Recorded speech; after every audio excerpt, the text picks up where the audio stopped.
Boa noite, graça e paz. Amém? Uma honra poder estar de volta com os irmãos, depois de uns 20 e poucos dias aí de férias. Irmãos, olha, hoje não tem... Toda vez que eu saio de férias eu trago lá o Big Notícias, né, do pastor André, das férias e tal.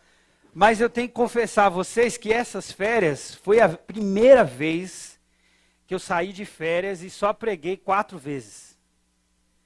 Vocês acreditam? Eu quase entrei em uma depressão, assim, me senti em vários momentos inútil, assim, acostumado com a igreja. E domingo que eu faltei na igreja, não fui no culto de manhã. E o outro dia que eu fui na igreja aqui perto, eu falei, bom, hoje eu estou assim, agoniado, eu não quero que ninguém me conheça. Eu cheguei atrasado no culto, quando o pastor foi fazer a oração final, eu falei, vai que alguém aqui me conhece. Eu casquei fora no meio da oração. Falei assim, bom, foram praticamente 24 dias, 23 dias em casa, foram 23 dias de bastante reflexão, passeio. Qual foi as minhas férias? Andar de bicicleta, nem na praia eu fui porque estava chovendo e frio muitas vezes, e em casa a gente fez poucas coisas, mas descansamos bastante, pensamos em muitas coisas, refletimos sobre muitas coisas e estamos felizes, estamos muito bem, graças a Deus. Bom, então... Foi a primeira vez que eu fiquei de férias de verdade, porque o ano passado eu tirei 10 dias, fui para Manaus 5 dias, 5 dias em Boa Vista. Eu preguei 7 vezes em Manaus, 5 vezes em Boa Vista. Minha mulher falou assim, se você não sair de férias, de verdade, nós vamos ter um conflito nessa casa. Brincadeiras à parte. Bom, tenho a responsabilidade de falar então hoje, né, dentro dessa série, quando passa do ponto, e eu escolhi 2 textos. Vamos fazer assim, vamos todos ficar de pé? Para você aguentar os próximos minutos, mudar de posição, você podia abrir sua Bíblia, mas como é uma série temática, e o pastor José Arthur hoje de manhã enfatizou bastante os conflitos, a questão dos filhos em casa. Eu vou batalhar aqui hoje em cima da família como um todo. Então, a minha abordagem aqui hoje, você pode até aplicar no seu trabalho, no seu mundo de negócio, e eu escolhi para isso 2 textos iniciais para a nossa conversa. Vão ter muitos outros ao longo da mensagem, mas vamos trabalhar esses 2 textos inicialmente e eu creio que todos nós podemos ler juntos. Vamos lá? 1, 2, 3. Jesus, porém, conhecendo os seus pensamentos, disse-lhes, todo reino dividido contra si mesmo é devastado, toda cidade ou casa dividida contra si mesmo não subsistirá. Isso aqui é um diálogo de Jesus com os fariseus, Jesus interrogando num momento onde ele está justificando ali, como é que eu vou expulsar demônios? Se eu expulsasse demônio na força dos camaradas aí, então o meu reino estava dividido. E por aí vai. E 2 textos importantes. Aí, outro texto que eu achei interessantíssimo quando a gente vai pensar em conflitos. Porque pensa aqui, isso aqui é um grande conflito, um grande paradigma. E claro, líderes de influência. Jesus naquele contexto fazendo grande revolução com aquilo que ele está ensinando, com aquilo que ele está pregando. E os fariseus, os tradicionais religiosos da época, com os seus ensinos, e agora vem Jesus desbancando tudo aquilo que eles estão fazendo. Aí o outro texto tem muito a ver com a gente, porque o texto não fala diretamente de conflito, mas geralmente o que acontece entre os conflitos? Guerras. E o texto vai dizer aqui, ó, vamos ler juntos, 1, 2, 3, de onde vêm as guerras e as contendas que há entre vocês, não vêm problema de coração. A ideia aqui é exatamente essa. Os conflitos geralmente são gerados por um problema de coração, que eu vou chamar aqui de orgulho. Feche seus olhos e vamos orar. Senhor Deus e Pai, muito obrigado pela oportunidade que a gente tem de poder estar num culto tão gostoso, de estar em um momento de celebração coletiva tão especial. Pedimos, Deus, que tudo aqui, as músicas, as orações, tudo isso de alguma maneira seja adoração, seja culto ao Senhor. Pedimos, Deus, também que esse momento onde a Tua palavra é pregada, onde nós vamos conversar, dialogar, discutir sobre esse assunto família, pedimos que o Espírito Santo do Senhor ministre ao nosso coração e use, Deus, tudo aquilo que foi estudado e preparado para essa noite. Pedimos isso em nome de Jesus. Amém. Graças a Deus. Você pode sentar. Bom, quantos de vocês já passaram por uma situação assim? Principalmente as mulheres, né? Hoje em dia isso não é uma regra, mas ainda uma grande maioria das mulheres dominam a cozinha, né? Elas fazem aquelas comidas extraordinárias. E lembra, nós estamos numa série Família Moda do Chefe. Vamos lá, vamos pensar assim. Deu 5 minutos em você, sei lá, não é um fim de semana, você não vai receber ninguém na sua casa e tal, mas deu 5 minutos em você e aí você inventou de fazer um arroz assim, especial, certo? Você sabe que um arroz especial não é aquele arroz branco normal. Hoje eu comi um arroz branco normal, mas estava muito bom. Mas tem dia que você come um arroz colorido com uns negócios dentro, assim, que é um negócio extraordinário. Então vamos assim, pensa assim, você pegou uma xícara de arroz, daquele que mais caro que existe no mercado. Esses que vocês compram aí, broto legal, esses caro. Aí você pega uma cebola roxa, que também diz que é cara pra chuchu. E por que a cebola roxa é mais cara? Diz que é mais saborosa. Eu não tenho diferença nenhuma. Não gosto de cebola, mas tudo bem. Aí você rala a cebola e tal. Cebola vira um creme. Aí você pega um pimentão amarelo, porque também diz que é um dos pimentões mais caros que tem no mercado. Qual é a diferença do verde? Aí diz que é amarelo, diz que é mais caro. O povo vai lá e compra. Aí pensa comigo, você pega um alho, não é um dente de alho normal. Pega um alho francês. Entendeu? Porque o arroz é top de linha. O arroz é extraordinário. Você pega aí, sei lá, uma cenoura. Também não dá para tudo ser importado, né? Pode ser uma cenoura brasileira. Aí você pega uma xícara de azeite extra virgem. Você não quer óleo, nem o composto você não quer. Nem o de girassol. Você quer azeite de oliva extra virgem. Caro também, que misericórdia. Tudo bem, você compra aquilo lá. Aí minha esposa, por exemplo, gosta muito de milho verde. Tem nada a ver com aves. Mas gosta de milho, tá bom, come o milho. Põe o milho dentro do arroz. Você pega aquele sal, põe um sal a gosto, um tempero e tal. Uma omelete que nem a Rosi faz lá pra mim, lá com orégano, aqueles negócios dentro e tal. Você pega queijo, bota em cima assim. Tem um monte de gente com fome já, nossa. Aí pensa assim, você faz esse arroz e bota lá no forno. Só que geralmente, quando você está em casa, você faz uma coisa só. Você mete lá, você coloca lá o negócio no forno, vai ver a televisão, ou vai cuidar do menino, ou vai dar o banho na criança, ou vai fazer alguma coisa. Daqui a pouco, o que acontece? Você sente aquele cheiro. Ai, meu Deus do céu! E a maioria de nós, normais, nós não temos aquele negócio lá que avisa. Né? Hoje a tecnologia está avançada. Você coloca lá o arroz X minutos, o negócio pi. Mas se você é normal que nem eu, não vai avisar. Se você não ficar ligado, você chega lá desesperado, o que acontece? Calma, não torrou, não queimou tudo. Só que o queijo já está assim, bem moreninho, da minha cor assim, e ressecado. Qual é a conclusão? Passou do ponto, porque você queria o queijo assim, igual quando você compra pizza de mussarela, assim, que vem o queijo assim. Tá vendo? Deixei todo mundo... Irmãos, no meio de tantas tarefas, muitas vezes, a gente, por uma questão de desatenção, podemos deixar uma refeição que a gente tinha o intuito de ser muito especial, passar do ponto em alguma medida. E aí na hora que você vai servir aquela refeição, não vai dar tempo de fazer outro, o marido já chegou, a esposa chegou, sei lá quem chegou, e aí você começa, desculpa, não era para ter ficado assim, passou do ponto, não é mais ou menos assim que a gente faz? Olha, eu quero dar um conselho. Se você vive sozinho, se você é uma dessas famílias modernas que é você sozinho na sua casa, eu queria muito que você orasse por aquelas pessoas que vivem em famílias normais, com mais de uma pessoa em casa, porque elas precisam da sua oração. Às vezes os filhos, eles passam do ponto no mau comportamento. Você já se pegou assim num dia bravo? Hoje mesmo eu tive que dar uma bronca no Luiz André assim, daquelas. Primeiro dia depois das férias, ele vem para o maternal, já estava pedindo para vir brincar com os amigos, e o Arthur, e cadê o Arthur, e o Rafinha, e o Nicolas, os amigos dele, lá em cima. Eu chego no maternal, ele está com um galo. Chego no maternal, ele está com risco. Não tem culpa de ninguém. A professora falou para ele assim, olha pai, ele desobedeceu, ele correu e subiu no carrinho, e aí ele virou para mim e falou, papai, o carrinho não parou. Eu bati a cabeça lá no negócio. Mas eu dei uma bronca geral e a mãe deu castigo. Qual é o castigo? Eu achei um absurdo, um exagero da mãe. Aproveitar que ela não está aqui, chegou bem na hora.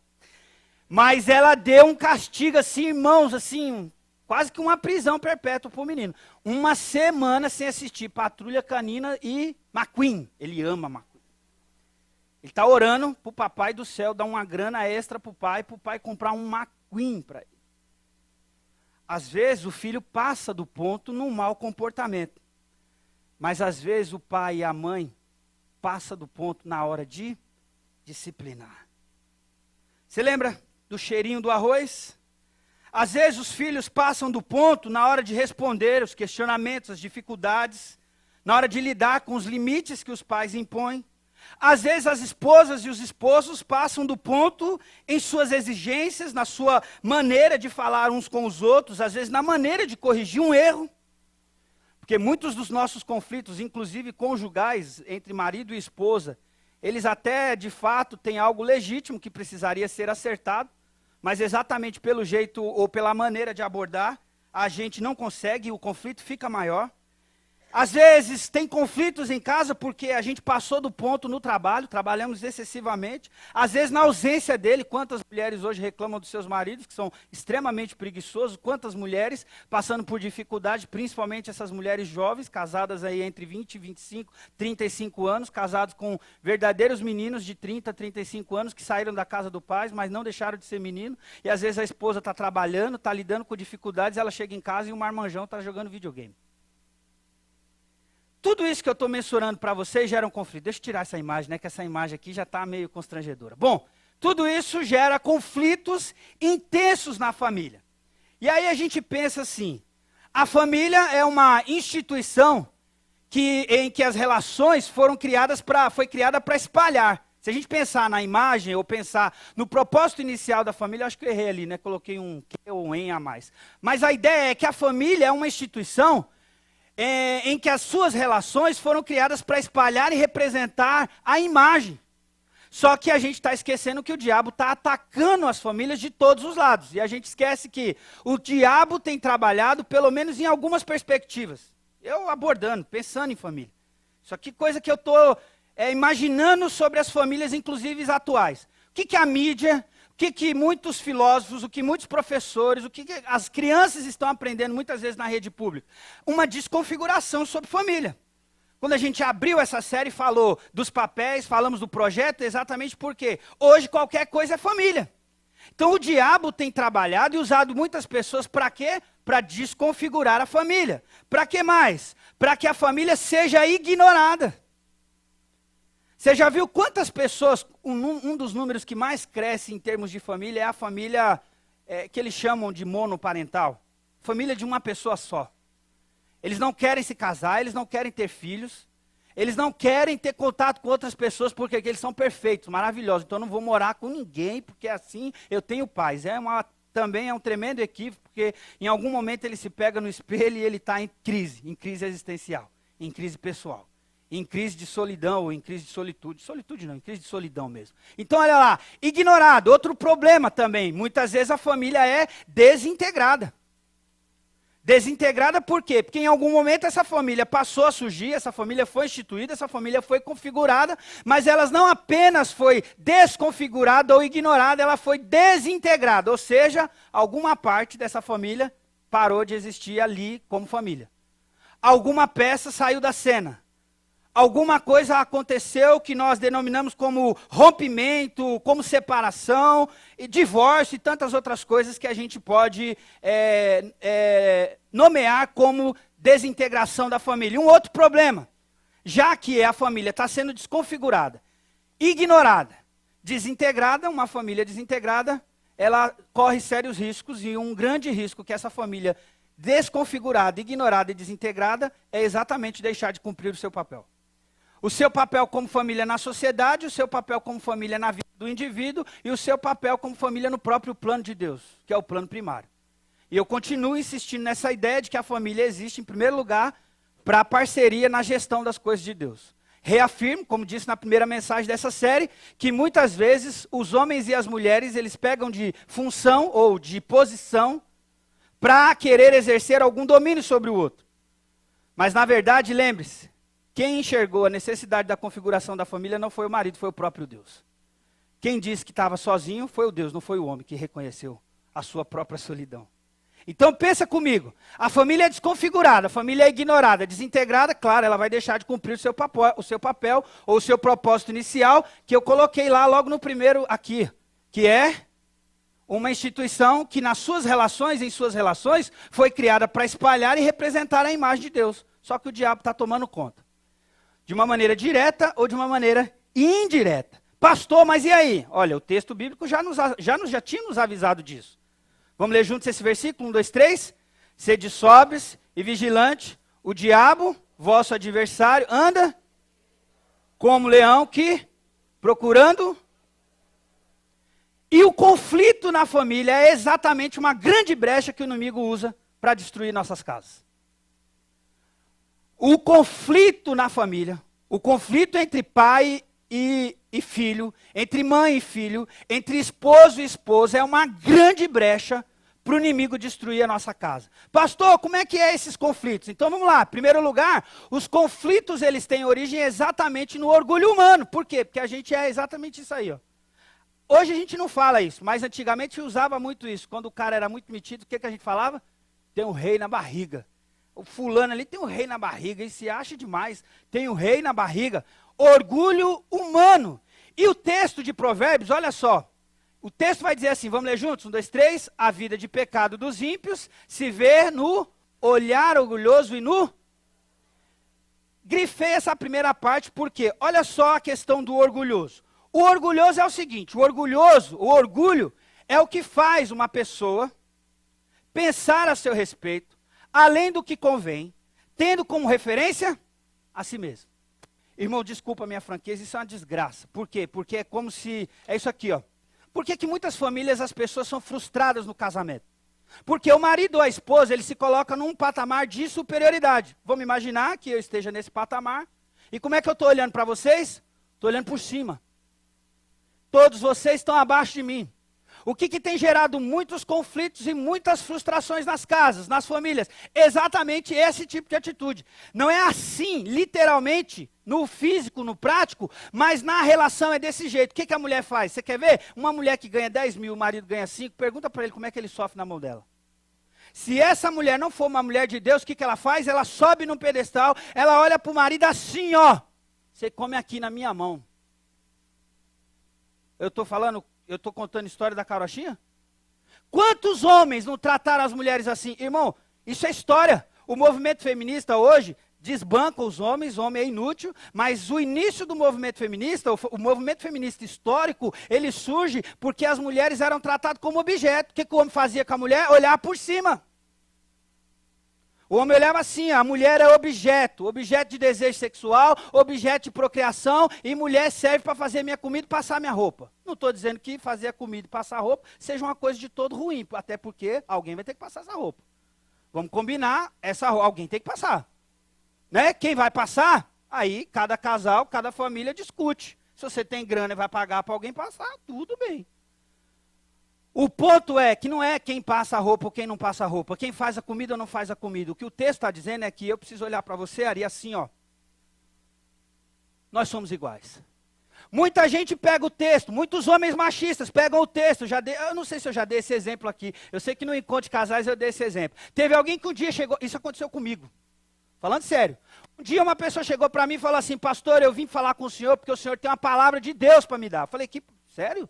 Eu tenho uma palavra de Deus sério. Pastor, eu confio demais no senhor. Falei, glória a Deus por isso, conta para mim. Pastor, a Bíblia não diz que a mulher tem que ser submissa ao marido? Falei, tem, conta mais. E eu gosto disso, vou dando corda pro cara, para ver se até onde ele vai. Não, pastor, então, eu tenho uma família assim, a minha mulher, a Bíblia não está dizendo que a mulher tem que ser, o homem é a cabeça da casa, como o Deus, Cristo é a cabeça da igreja. Falei, é verdade. Então, pastor, estou liderando a minha casa, mas a minha mulher me submissa, porque eu quero mudar de igreja, ela não quer vir junto comigo. Falei, conta mais. O que aconteceu lá? E ele vai. Falei, que legal. Como é que está a sua mulher? Pastor, minha mulher não gostava de igreja. Agora ela está frequentando uma igreja. Falei, é? E você tem filho? Tem. 2 filhos adolescentes. Irmão, quando você muda de igreja, quando seus filhos adolescentes, é um negócio perigosíssimo. Tá bom, você tem 2 filhos adolescentes, por que você quer sair da igreja? Não, porque um dia o pastor deu uma palavra lá sobre o dízimo, e eu não concordo com o dízimo, briguei com ele, e fui embora de lá, e minha mulher não quer acompanhar. O senhor tem aqui uma palavra para me dar. Eu falei, é do Espírito Santo na hora. Eu falei, claro que eu tenho uma palavra de Deus para te dar. Agora, Deus já me revelou agora, na hora. Falei, a mulher tem que ser submissa a Deus, ao marido, a mulher tem que ser submissa ao marido, né? Sim. E o marido tem que amar a esposa como Cristo amou a igreja. Te pergunto, como é que Cristo amou a igreja? Sabe o que ele respondeu? Cristo morreu, deu a vida dele pela igreja. Pois é, morra. Dê a sua vida pela sua mulher e vai-te embora congregar com a sua mulher lá na igreja dela lá. Eu não quero você aqui. Sabe por quê? Muitas pessoas pegam o texto bíblico para interpretar como lhe convém. O texto de Efésios, quando vai falar da submissão da mulher ao marido, e vai falar que o marido tem que amar a esposa, dar a vida por ela, tem um contexto hermenêutico, que é Cristo como referência. Você tem que ler o capítulo inteiro. O versículo 1 do capítulo 5 vai dizer que nós temos que ser imitadores de Jesus Cristo. Do jeito que Cristo fez, homens e mulheres nas suas relações precisam fazer. A medida de referência não é marido ou mulher, homem ou mulher, macho ou fêmea. A referência é a atitude do esposo, da filha, do filho, do servo. Pode ler Efésios o resto do capítulo. É o próprio Cristo. Por isso que no final do capítulo 5 ele vai dizer que seja servo, seja marido, seja esposa, tem que fazer como se a gente estivesse fazendo ao Senhor. Então, o orgulho de uma pessoa faz o quê? Você pode ver, quando a gente vai trabalhar a ideia de frustração, o que é a frustração? O cara fica frustrado quando um desejo não lhe é atendido. Agora, geralmente ele não é atendido por quê? Porque a expectativa é elevada demais. E aí qual é a atitude, direta ou indiretamente? Essa pessoa não me merece. O que está por trás disso? Orgulho é o que faz uma pessoa pensar a seu respeito além do que convém, tendo como referência a si mesma. Por isso que eu digo para as mulheres, você tem um marido, cuida. Porque está cheio de mulher que não tem marido. Se o seu é ruim para você, porque para alguém pode ser muito bom, principalmente para quem não tem. É verdade ou não é? Só que você muitas vezes trata o seu marido ou trata a sua esposa em um nível de superioridade. Por quê? Porque você se acha a última batatinha do pacote ou o último biscoito do pacote. Sua mulher não te merece. Seu marido não te merece. O que está por trás disso? Orgulho. O orgulho é uma desgraça. O orgulho é o que vai fazer as pessoas olhar por cima e pior, é o orgulho que vai fazer com que a gente se ache no direito de impor sobre o outro algo que o outro não tem condições de cumprir. Quando eu orgulhosamente imponho sobre o outro algo que o outro não tem condições de cumprir, automaticamente vai vir o quê? Frustração. Então, olha só, isso pode ser visto como? Você quer ver o orgulho? No ofendido. Porque tem muito orgulhoso ofendido. Porque na hora, nós não somos perfeitos. Todos imperfeitos, todos.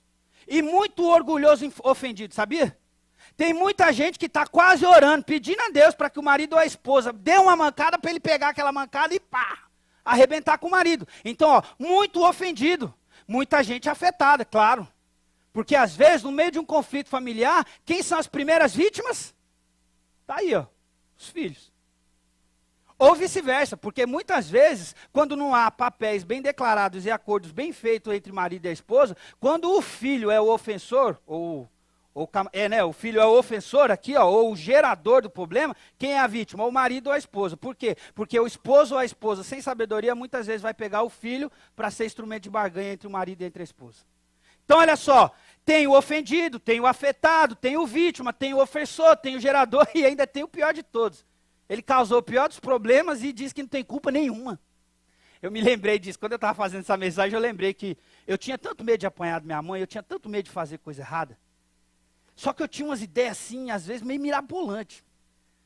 E aí assim, eu não tinha coragem de faltar no colégio, eu não tinha coragem de cabular a aula, mas às vezes eu ajudava os meninos que quisessem fazer alguma coisa errada. Pensa comigo, eu era o sem culpa, eu não fiz nada.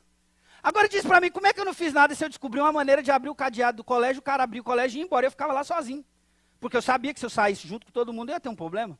Um dia eu apaguei o colégio inteiro, vocês acreditam? Com um prendedor, com um pedaço de fio de cobre e um prendedor, eu apaguei o colégio inteiro. Meu Deus, que meu filho não seja assim. Mas a esposa é pior, depois um dia ela conta as histórias. E aí você ainda banca de 100? Culpa. Por quê? E eu acho que o sem culpa é um dos piores, porque eles são muito orgulhosos. Ele arrumou a treta, ele deu um jeito, foi um instrumento para o pessoal sair fora, e ele disse, tenho nada a ver com isso. Às vezes acontece exatamente isso dentro de casa. Então, o ofendido, porque alguém fez alguma coisa, talvez a pessoa é muito equilibrada, ela é uma pessoa equilibrada, mas um dia ela saiu da linha, um dia. Uma pessoa que foi ofendida de uma maneira orgulhosa ou afetada, ela usa aquilo ali por cima da pessoa para destruir a pessoa. Mas também tem os orgulhosos, ofensores, que diante da falha do esposo, da esposa ou do filho, ele usa aquilo ali para massacrar a pessoa. Mas tem também o gerador e o sem culpa. Bom, vamos correr porque eu quero dizer o seguinte, que o orgulho nesse caso, o orgulho nos conflitos é igual ao seguinte, uma forma não bíblica de reagir. Esse é o ponto aqui, ó. O orgulho nos conflitos, o orgulho em qualquer coisa, né? Mas eu coloquei especificamente no conflito por causa da série, mas o orgulho nos conflitos é igual uma forma não bíblica de agir, porque o texto ainda vai dizer, geralmente quando a pessoa é orgulhosa no conflito, ela não quer resolver. Qual é a atitude primária? Ela quer fugir da questão. Você pode ver, quando você tem uma dificuldade com uma pessoa, e essa pessoa, ela pode ser um orgulhoso introvertido, um orgulhoso extrovertido, ela não quer tratar o negócio, ela fica tentando sair pela tangente. Você vai falar com a pessoa, muitas vezes ela não consegue olhar no seu olho. Ela não consegue olhar para você e falar assim, ó, nós temos um problema nesse sentido, nós temos que resolver. Ou, você quer ver? Chefe. Chefe, por exemplo, que não tem autoridade. Aí ele tem que mandar a pessoa embora. Você já viu uma cena assim? Ou você já foi mandado embora por um chefe que ele sentou na mesa, ele sentou na sua frente e ele ficou assim. Então, né, a empresa, não sei o quê, nós estamos cortando os gastos. Mas ele não consegue olhar para você, não, cara. Você chega assim, ó. É o seguinte, eu já te dei uma chance, já te dei 2 chances, já te dei 3 chances, nós já conversamos sobre isso. Cara, não dá para você continuar mais. Essa empresa precisa crescer, essa empresa precisa progredir, essa empresa precisa dar lucro. Sua cooperação aqui está sendo muito limitada, muito pequena. Eu preciso de outro colaborador. Cara, vai com Deus. É assim que mandou a pessoa embora. Você entendeu? Você entendeu? Aí a pessoa fugir da questão. Ó, falta de... Você vê? Ó, a pessoa foge da questão. Eu fui assertivo ou não fui?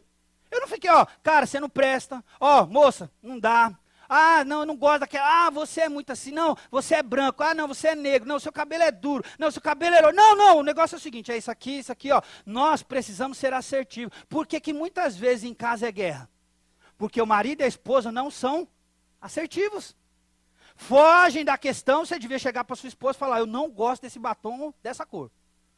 Nós fomos sair, fomos numa igreja muito tradicional, minha esposa colocou uma saia, ela já perdeu o costume, não usa mais tanta saia, mas colocou uma saia, ela perguntou, eu falei na lata, falei, tá muito curta essa saia, não gostei, pronto.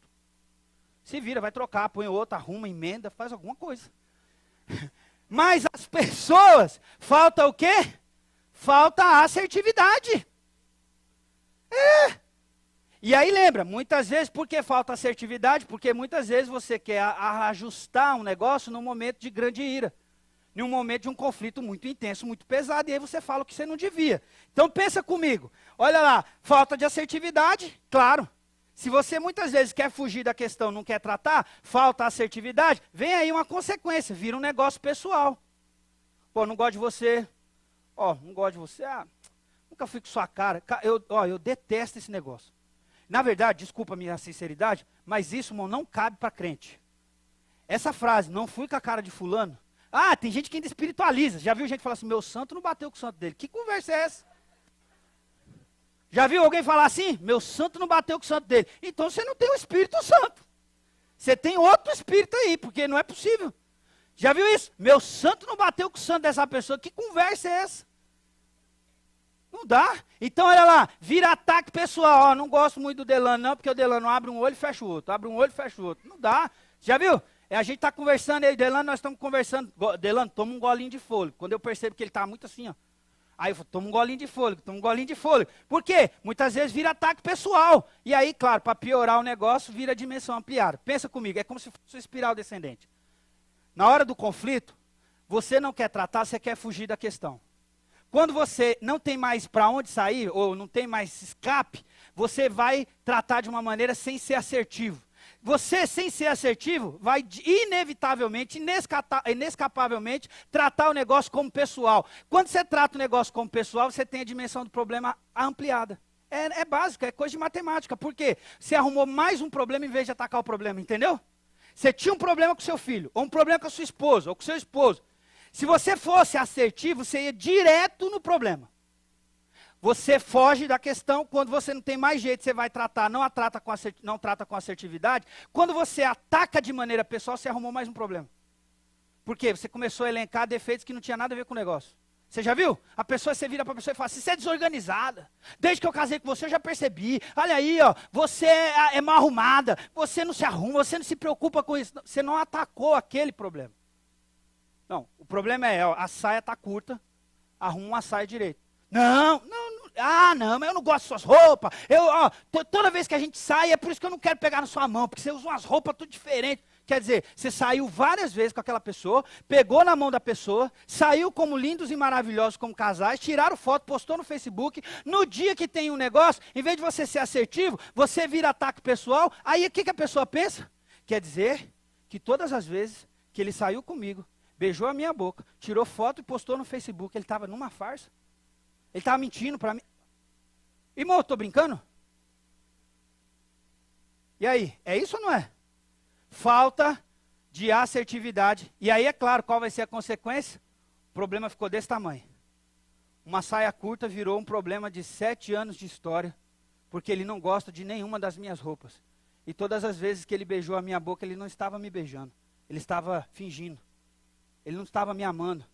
Olha só. Fugir da questão, falta de assertividade, vira ataque pessoal e a dimensão do problema, ela é ampliada. Qual é o segundo problema que tem aí? Eu vou usar o mesmo texto de Provérbios. Os conflitos, geralmente, eles são progressivos.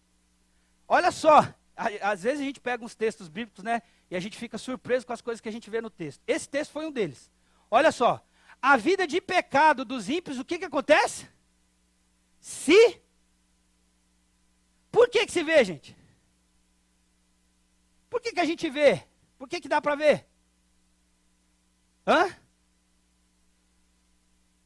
Tá, mas a atitude, qual é essa atitude que a gente está vendo? Vamos pensar em família, conflito familiar entre marido, esposa, filho. Pensa comigo, qual é o conflito que dá para ver? O cara está no shopping com a mulher, eles estão sem dinheiro, a mulher resolve comprar um negócio.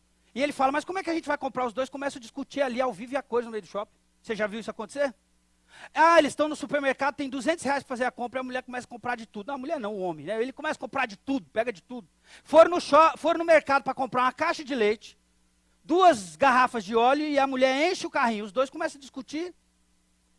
O que esse texto está falando? Eu nem estou dizendo que isso aconteça só com o ímpio. O texto está sendo específico com os ímpios. Mas vamos pensar num contexto geral. O que está acontecendo? Os pecados se vê. Pastor Edgar de manhã falou assim, o filho está sem disciplina. Quando ele chega no supermercado, ele quer uma coisa, o pai diz não, o que acontece? Qual é o pecado que está sendo revelado ali? O filho está com um coração que não está rendido para o pai. O pai não está conseguindo impor limites sobre o filho. O filho não está sendo tão bem educado. Não é as conclusões que a gente já tira de cara? Pois é assim nos conflitos. Olha como é que começa. Eu coloquei um termômetro mesmo de propósito. Começa assim, ó. Eles começam a brigar dentro de casa, tem um problema com o filho, tem problema com a esposa, mas começa assim, ó. Ninguém está sabendo de nada. Mas os dois estão que nem cão e gato dentro de casa. Mas ninguém está sabendo de nada. Você entende? Aí ele chega na igreja, aquela pose, pergunta, a pessoa pergunta, não, está tudo bem. Nossa, pastor, minha família é uma maravilha, a família é uma bênção. Está tudo bem. Eu acho que é uma mentira. Porque não é possível que todos os domingos, durante um ano inteiro, não tenha um domingo que você não ficou com raiva de sua mulher ou não ficou com raiva do seu marido. Mas você vem para a igreja e você fala assim, não, pastor, está tudo bem. Está tudo ótimo. Está tudo certo lá em casa. Tudo bem, eu entendo, vou respeitar. Mas assim, você está brigando, ninguém está sabendo de nada. Tá bom, você está com aquela ideia de que está tudo sob controle. Mas aí vem o segundo estágio. Por quê? Os conflitos começam a ser mais constantes. Lembra que eu falei? Que geralmente os conflitos, eles são progressivos. O que acontece? Alguém está sabendo. Por quê? Você já ficou tão chateada, tão decepcionada, ou tão decepcionado que você conta para alguém. Você conta para o seu amigo, um amigo próximo. Ou você procura um pastor, ou você procura alguém da igreja que tenha maturidade espiritual para lidar com a situação. Alguém está sabendo. O conflito não diminuiu. O conflito aumentou ao ponto de que alguém está sabendo que agora você precisou pedir ajuda para alguém. Segundo ponto. Terceiro ponto. Alguns já perceberam. A pessoa viu que o casal era muito junto, o casal já não está mais tão junto, o camarada começa a aparecer mais vezes sozinho, ou a moça começa a aparecer mais vezes sozinho. Qual é a dedução lógica de todo mundo? Está tendo algum problema. Está tendo alguma dificuldade. Salve algumas exceções, está tendo alguma dificuldade, está tendo algum problema. Algumas pessoas já perceberam. E quem conhece a pessoa, de se relacionar com ela, de alguma maneira tem um contato mais próximo, já sabe. O André não está muito legal esses dias.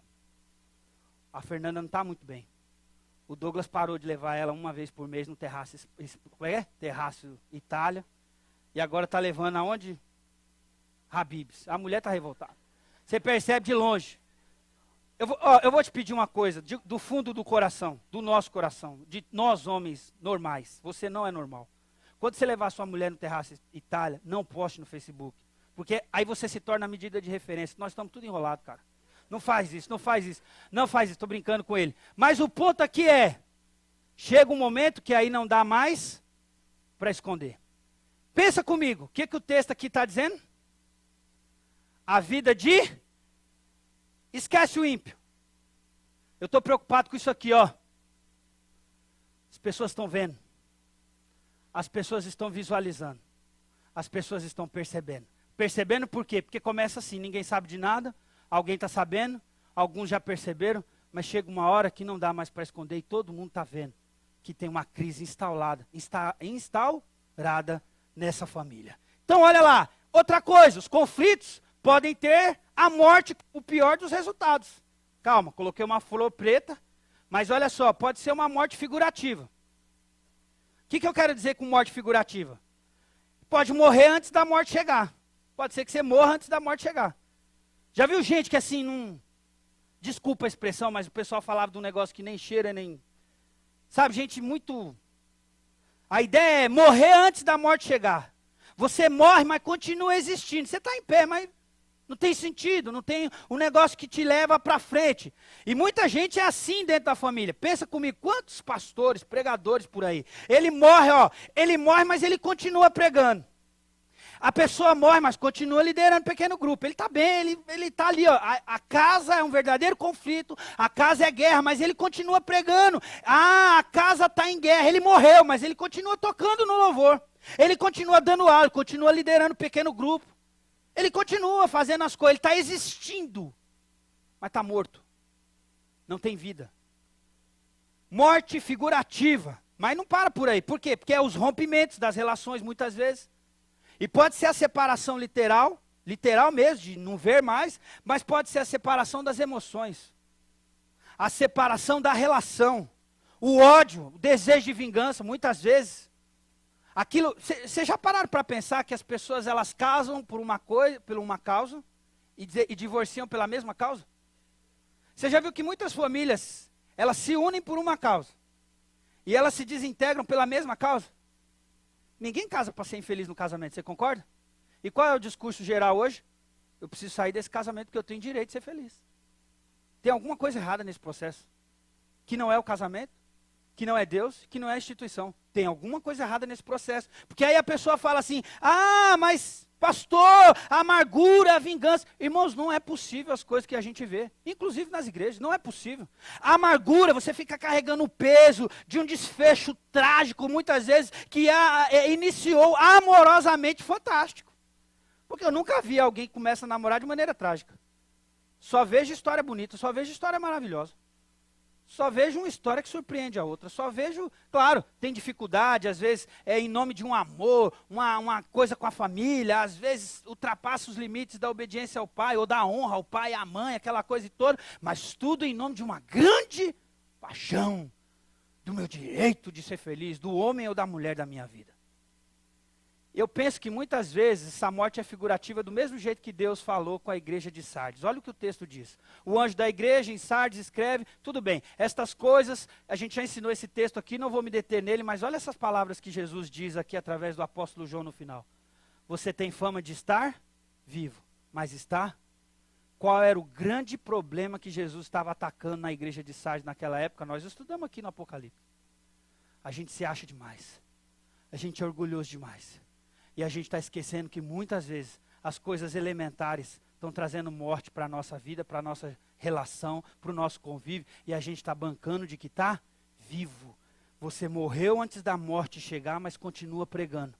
Continua cantando, continua tocando, dando aula na escola bíblica, liderando pequeno grupo, fazendo e acontecendo. Mas na verdade, você está morto.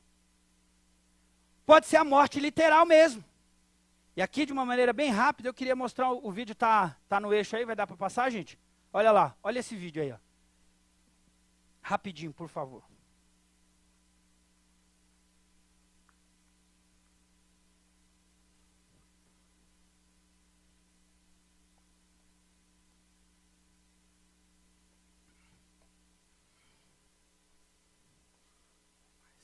Atenção, foram os crimes passionais. Pois é, muitos crimes em família, Celso. Histórias de pessoas tão próximas, tão unidas, que jamais se desconfiaria que pudessem um dia praticar gestos assim.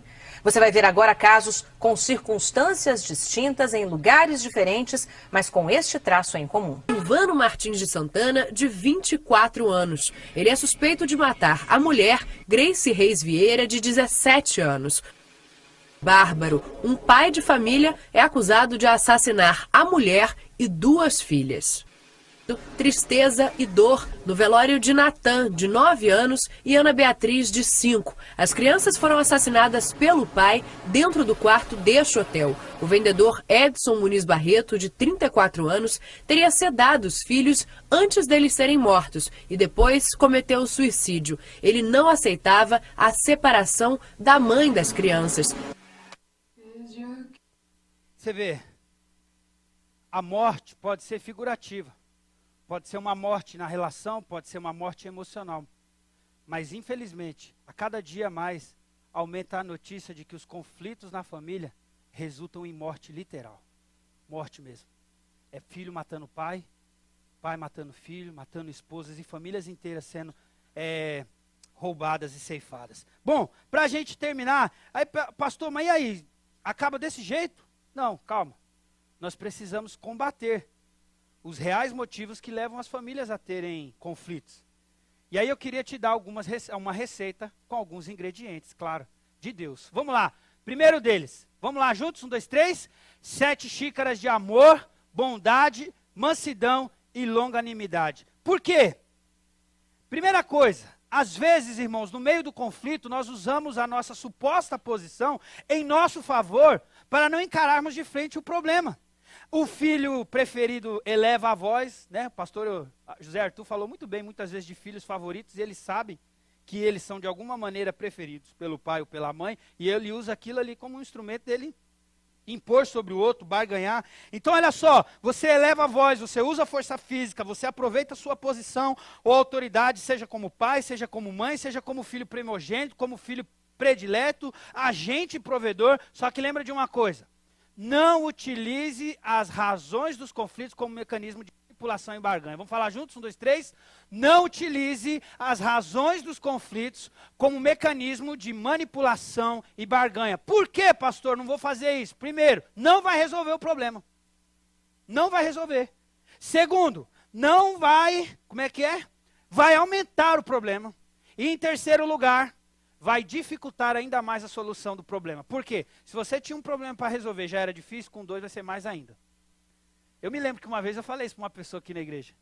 Se você tem um problema que já é difícil para resolver, dependendo da atitude que você vai ter, ou da decisão que você fizer, vai gerar um segundo problema. O que é mais fácil de resolver? Um problema ou 2? É conta, é simples, é questão lógica. Então, não vai resolver, vai aumentar os problemas e vai dificultar ainda mais a solução. Uma outra dica da receita é 7 colheres de sopa de domínio próprio. Vamos falar juntos? 1, 2, 3. 7 colheres de sopa de domínio próprio. Por quê? Olha lá, você tem que parar de bancar de coitadinho ou coitadinha.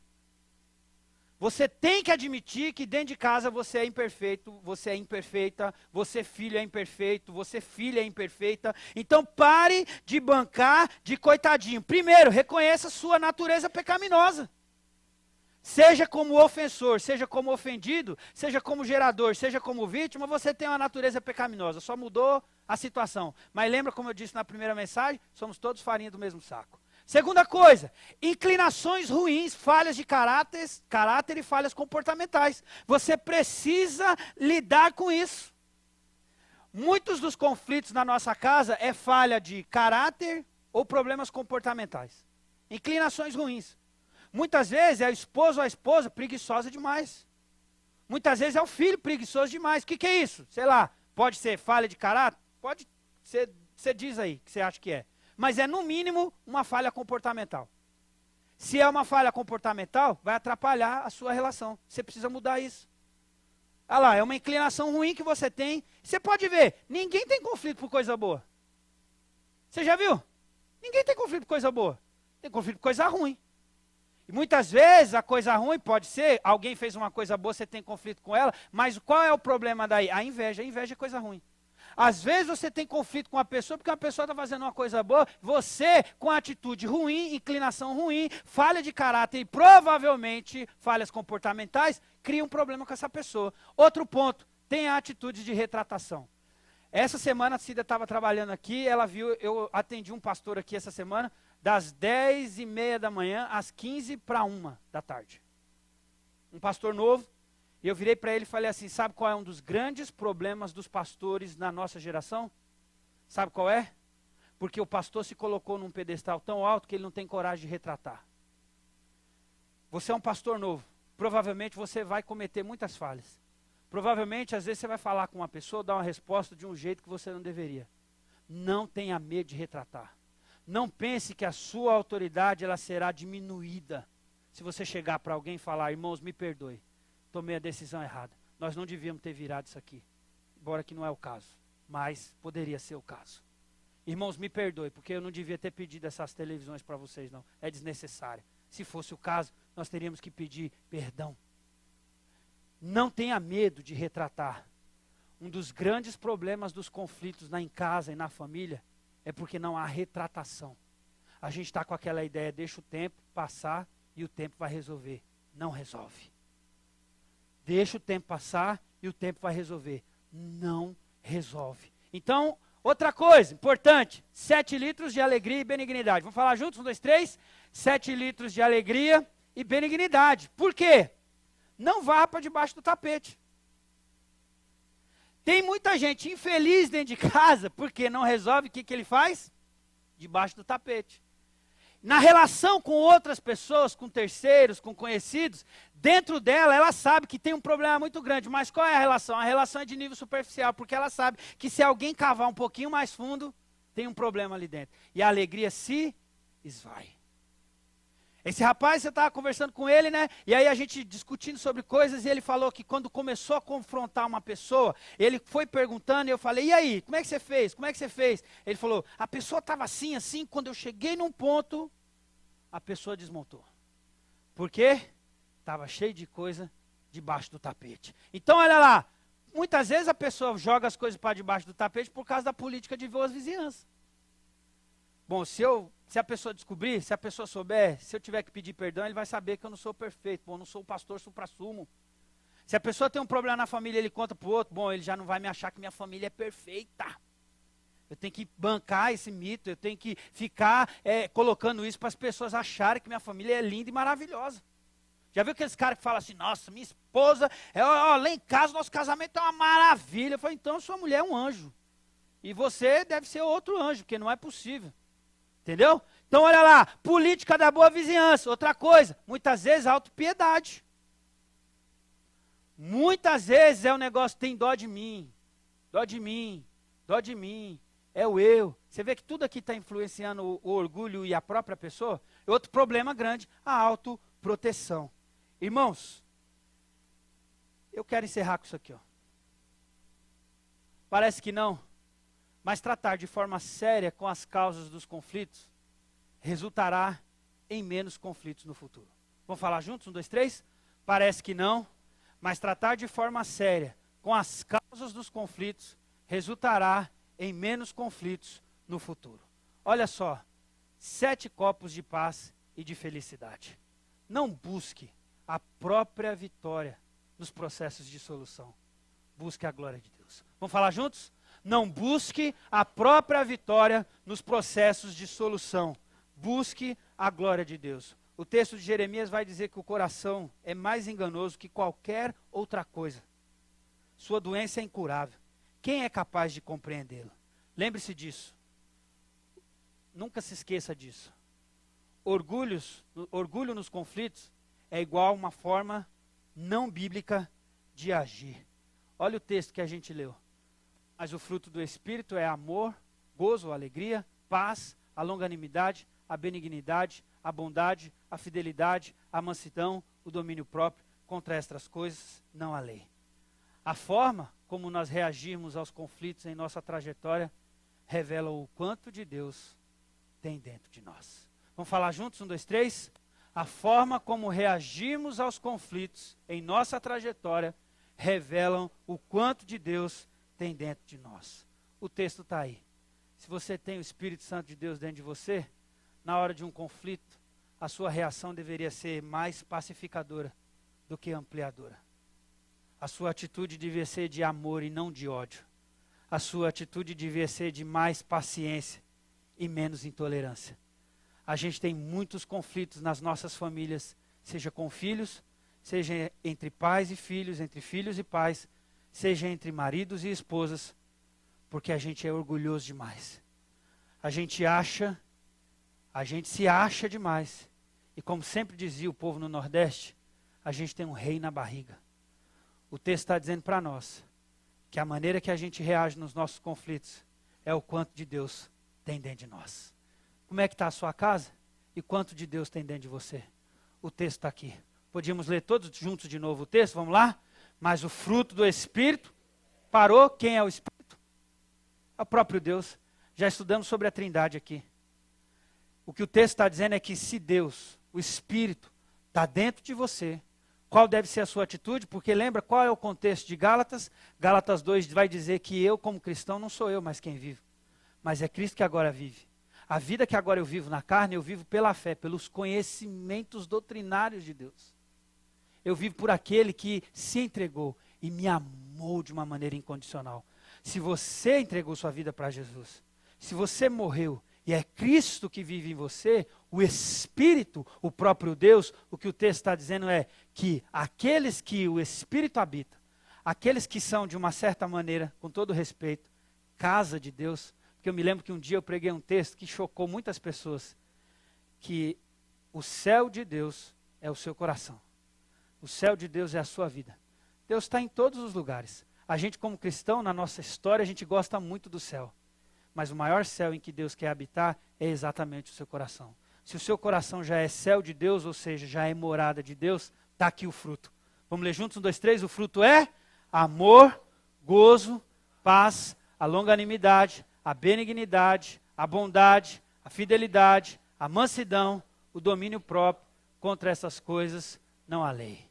A forma como você reage aos conflitos na sua trajetória revelam o quanto de Deus tem dentro de você. Feche seus olhos, eu quero orar por você. Eu não sei de que maneira você foi afetado nessa noite com essa palavra. Uma mensagem bem temática, com muitos textos bíblicos hoje, mas com um intuito muito grande de que Deus, de alguma maneira, confrontasse o seu coração em relação à verdade de Deus. O texto de Romanos vai dizer que se depender de nós, nós devíamos fazer tudo para ter paz com as pessoas. Paz na igreja, paz com os filhos, paz com a esposa, paz com a sogra, com o sogro, paz com os parentes. Às vezes a gente é vítima num problema ou num processo de conflito, mas às vezes a gente é o causador do conflito. Eu queria que você hoje, de uma maneira muito séria, muito solene, entre você e Deus, analisasse o seu coração, analisasse as suas atuações e os resultados das tuas atuações nas suas relações. Talvez a sua casa podia ser um pouquinho mais alegre. Sua casa podia ter um pouquinho mais do toque do chefe Deus. Ser um pouquinho mais harmoniosa, um pouquinho mais saborosa, com um pouquinho mais de tempero. Mas às vezes o que está tirando o tempero, às vezes o que está sendo o ingrediente na sua casa é exatamente atitudes de orgulho, atitudes não bíblicas. E isso tem gerado conflito, tem gerado crise. Crise na sua casa, crise na sua própria vida pessoal, crise em tantos aspectos. Às vezes você não consegue lidar com ninguém no seu trabalho porque você é uma pessoa que causa muitos problemas, você é uma pessoa muito conflituosa. Mas talvez o maior conflito que você tenha hoje é exatamente o conflito na alma. Um conflito de não ter a certeza que o seu coração é a casa de Deus. É o céu onde Deus mais quer estar. Então hoje eu vou me direcionar de algumas formas diferentes. A primeira delas é, se você tem uma crise pessoal, se na verdade o seu coração e a sua vida é geradora de muitos conflitos porque você ainda não resolveu o conflito principal, que é ter Deus morando no seu coração, talvez hoje seja o dia de você resolver o primeiro conflito. É abrir o seu coração, entregar a sua vida para Deus, para que o seu coração seja a casa de Deus. Para que a sua vida seja a vida de Deus. Para que os frutos que Deus quer gerar, possam ser gerados no seu coração. A minha primeira pergunta hoje vai para você, que talvez esteja vivendo exatamente esse conflito. Um conflito pessoal, um conflito espiritual, um conflito de alguém que não tem certeza que Deus mora no coração. E a minha oração é, se você quer entregar a sua vida para Jesus, e hoje é o dia de você resolver esse conflito, ou iniciar a resolução desse conflito, eu quero convidar você a entregar a sua vida para Jesus. O que você precisa fazer? Levanta a sua mão que eu quero orar por você, e alguém vai ajudar você nesse entendimento. Tem alguém que hoje que diz, pastor, hoje é meu dia, eu quero entregar a minha vida para Jesus, eu quero que meu coração, a minha vida seja a casa de Deus, eu quero que meu coração seja o céu de Deus, eu quero que Deus habite dentro de mim, para que os frutos dele possam ser gerados na minha vida. Hoje é meu dia, eu quero entregar a minha vida para Jesus. Você nunca fez isso, amém? Eu vi sua mão. Tem mais alguém? Pastor, hoje é meu dia, eu quero entregar a minha vida para Jesus. Tem mais alguém? Levanta sua mão onde você estiver, nós queremos orar por você e ajudar você. Eu vi sua mão, pode abaixar. Tem mais alguém? Levanta sua mão, eu quero orar por você. Pastor, minha casa é uma guerra, minha casa é briga atrás de briga. Não adianta. Como diz o texto de Jeremias, o coração do homem é enganoso, você não vai resolver isso na força do seu próprio braço, você precisa de Deus. Salmo 127 e 128 vão dizer que é o Senhor que vai edificar a nossa casa. Ele precisa edificar você, para através de você começar a edificar alguma coisa diferente na sua família. Tem mais alguém hoje à noite? Pastor, eu quero entregar a minha vida para Jesus, eu quero resolver esse conflito interno. Amém? Eu vi sua mão. Tem mais alguém? Mais alguém? Levanta sua mão onde você estiver, eu quero orar por você. Tem mais alguém? Só faz um sinal com sua mão, nós vamos orar por você. Agora você que talvez, pastor, ora pela minha casa. Ora pela minha família. A minha casa está uma bagunça. Você não precisa me falar o que é. Você não precisa me dizer quem é o gerador desse conflito. Você não precisa me dizer quem estão sendo as vítimas desse conflito. Lembre-se que a maneira que você reage é o quanto de Deus tem dentro de você. Talvez hoje seja o dia para você pedir mais de Deus para você. E o jeito de Deus se manifestar mais através da sua vida é através de uma consagração, de uma busca, de uma ampliação do conhecimento das verdades de Deus. Se você quer uma oração pela sua família, levante sua mão, nós queremos orar por você também. Amém, amém, amém, amém. Glória a Deus. Vamos todos ficar em pé. Vamos orar nesse momento. Senhor Deus e Pai, muito obrigado por essa noite maravilhosa. Muito obrigado por tantos textos que expressam verdades extraordinárias sobre a nossa vida, sobre o nosso coração. E o quanto, Deus, nós precisamos do Senhor para sermos instrumentos de paz na vida dos nossos filhos, na vida dos nossos maridos, na vida das nossas esposas. Deus, tenha misericórdia de nós, porque muitas vezes no nosso orgulho, na nossa altivez, nós machucamos, nós maltratamos, exigimos e falamos coisas que as pessoas não precisariam ouvir. Deus, que o Senhor nos ajude a sermos controlados pelo Espírito Santo, de tal forma que da nossa boca, que da nossa atitude gere paz, gere alegria, promova a felicidade, promova a bênção na vida das pessoas, inclusive daqueles que estão tão perto de nós.